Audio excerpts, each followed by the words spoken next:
बिहार चुनाव में आरजेडी प्रत्याशी खेसारी लाल जो है अपनी किस्मत आजमाने के लिए मैदान में उतरे हैं, लेकिन उनके बयानों को लेकर के काफ़ी विवाद छिड़ा हुआ है। इस पर बातचीत करने के लिए मेरे साथ खुद स्वामी चिदम्बरम जी महाराज मौजूद हैं। खेसारी लाल कहते हैं कि क्या राम मंदिर के बारे में पढ़ करके मैं सरकारी कर्मचारी बन जाऊँगा, मास्टर बन जाऊँगा।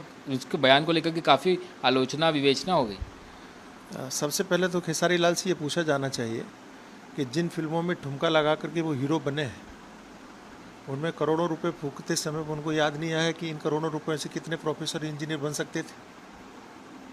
और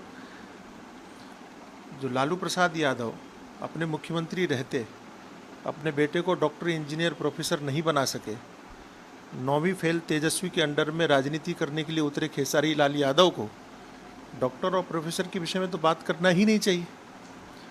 दूसरी बात यह है, लाखों एकड़ ज़मीन वक्फ के अंडर में है, कब्जे में है। उस भूमि से कितने प्रोफेसर, कितने डॉक्टर, कितने इंजीनियर बन रहे हैं, ये बात अगर उनसे पूछी जाए तो क्या इस पर बोलने का साहस वो दिखा पाएंगे? समस्या यही है कि 100 करोड़ हिंदुओं की आस्था का केंद्र अयोध्या में बना हुआ भव्य श्री राम मंदिर इन धूर्तों को खटक रहा है, और इस बात का हिंदू बहुत अच्छे से जवाब देगा। खेसारी लाल को भी पता चलना चाहिए कि उन्होंने बोल करके कितनी बड़ी भूल की है। आप राम की कथा सुनाते हैं और दूसरी तरफ जो है ये कहीं ना कहीं कुछ लोग इसे श्री राम का अपमान मान रहे हैं, तो ऐसे व्यक्ति जो राम का अपमान करें और वो अगर अपनी किस्मत आजमाने जाएं तो नतीजा क्या हो सकता है? स्वाभाविक है। जब आपने देखा होगा कि इसी देश की राजनीति ने राम को जब झूठा कहा, मिथक कहा, कहानी कहा, भ्रम कहा, तो इसी देश की जनता ने उसको सत्ता से बाहर कर दिया और अब तक वो वापसी के लिए तरस रहे। केंद्र में राम को झूठा कहने वाले लोगों की सत्ता में वापसी हुई नहीं है, और मैं आज आपको विश्वासपूर्वक कह सकता हूं कि ऐसे लोगों की सत्ता में वापसी होगी भी नहीं। ऐसे ही खेसारी लाल को भी समझ में आ जाएगा कि उन्होंने कितनी बड़ी भूल कर दी ऐसे समय पर कि जब 2014 के बाद में पूरे भारतवर्ष में हिंदू जनमानस जागृत हुआ है, जब करोड़ों लोगों की आस्था न केवल अयोध्या में बल्कि केदारनाथ में, कि कुंभ में भी, अभी बीते हुए कुंभ में लोगों ने अनुभव किया कि 65 करोड़ से अधिक लोग डुबकी लगाने के लिए गए।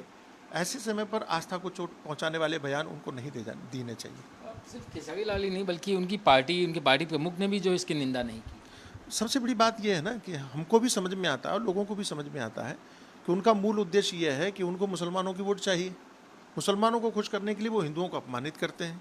ये कैसी राजनीति हो रही है, कैसा लोकतंत्र है कि जहाँ हिंदुओं की आस्था को कोई मतलब नहीं है और 18% मुसलमानों की वोटों को पाने के लिए आप कुछ भी अंडबंड बोलते चले जाते हैं। ये स्वीकार नहीं किया जा सकता। देश का जनमानस बदल चुका है, बहुत अच्छे से जवाब देगा। गिरिराज सिंह जी ने भी बयान दिया कि जो लोग बुर्के में जाते हैं तो कम से कम अपने चेहरा उनका चेक किया जाए ताकि कहीं भी कोई गड़बड़ी ना हो। आप इस बात से सहमत? बिल्कुल सहमत है, और ये होना चाहिए। ऐसा तो है नहीं कि वो चेहरा कभी दिखाते नहीं। आधार कार्ड का जब फोटो बनाना होता है तो चेहरा दिखा करके बुर्का हटा के ही तो फोटो खींचा जाता है।